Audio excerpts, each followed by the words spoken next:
Have you ever struggled with the deadlift? If you have, we've got you covered today. We've got 7 variations that you can do. This might be that you want to build up to be stronger with the conventional deadlift. It might be that you want to hit different muscle groups in different ways. We're going to go through all the variations and tell you what areas it's going to hit. And this might be even if you're just a little bit injured and you need to change how you do it from the normal deadlift and you wanted to build back up to that. So number 1 on the list is the Hex Bar Deadlift. This is where you're using a hex bar, so you do need a specific piece of equipment for this. And you'll be holding onto it out the side like it's a suitcase. This is going to be slightly easier than the conventional deadlift for a lot of people. It will put you a bit more upright. It will take a little bit of pressure off the lower back and put a bit more onto the quads because of this. And a lot of the time this is a lot more comfortable. So if you are struggling with conventional deadlift, give this a go instead and see if it's any better for you. Number 2 on the list is the Sumo Deadlift. This is where you're going to have a much wider stance and your hands are going to be inside of the legs. Again, like the Hex Bar, you're also more upright and getting more quad involved, especially that inner part, the vastus medialis or the teardrop muscle, whilst also taking more pressure off the lower back. Depending if you're more quad or hamstring dominant in terms of your strength, you might find this actually easier to lift heavier weight with. Number 3 on the list is a rack pull. This is basically where you're setting up with the bar higher off the floor, normally using a rack, hence the name, the rack pull. Because you're just doing it at the top end, you're not doing the full conventional deadlift, you will be able to lift a heavier weight. So this is really good if you're trying to build up your deadlift because you're trying to get higher numbers, or also if you're a little bit injured, you can find that this might help. So say if you can't go all the way to the floor with the deadlift, you can use these rack pulls to still get a bit of a benefit, but you're not using it in a range which you might find aggravating for your back, say. Now we're going to get into a few of them which are actually a bit harder than the conventional deadlift.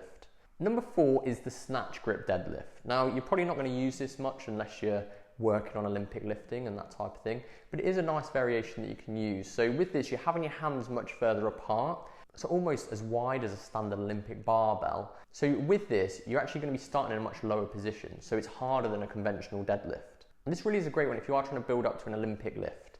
Number 5 is the Romanian Deadlift, or the RDL.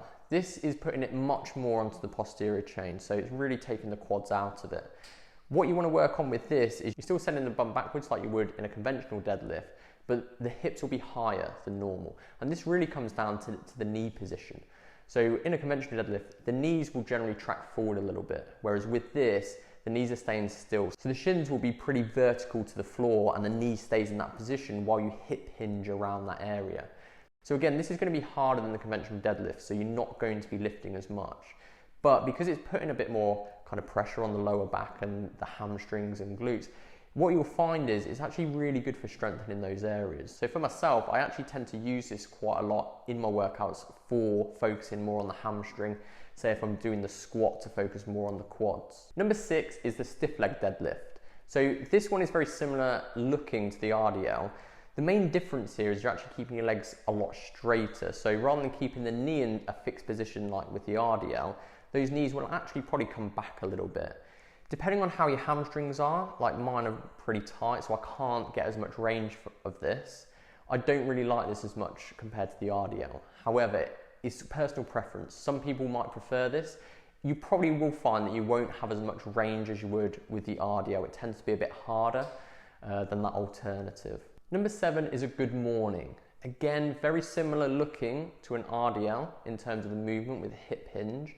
However, this time you've got the bar in a different position. So rather than having the bar in front of you and lifting it up, you've got it on your back as though you were starting a squat, but then still going in that position. This will put more pressure around the lower back, so it's really good for strengthening that area in the erector spinae. So a great one to use, but it will mean that you're going to have to use a lot lighter loads than you would with even, say, the Romanian deadlift, which is even lighter than the conventional deadlift. But it's great to work on if you are wanting to strengthen up that lower back as an option for an exercise to use. All the techniques that you use for the conventional deadlift, you can apply to all of these as well, along with the mistakes. So we've done a video last week where you can check that out, which goes through how to do it, the best techniques to use, and the mistakes that you want to avoid, and apply that to all of these here as well. On the next video, we're going to be going through how you can still work this posterior chain, whether you've got niggles or an injury which is preventing you from doing some of the deadlifts or the variations, or you just wanted to try something different. So make sure you subscribe with the notification bell on to get notified when that comes out. Make sure you give it a like and share with your friends if you think they'll find this useful, and we'll catch you on the next video. Anything you want to add in? No, that's all good. Cool. Oh mate, we're even not recording. You joking?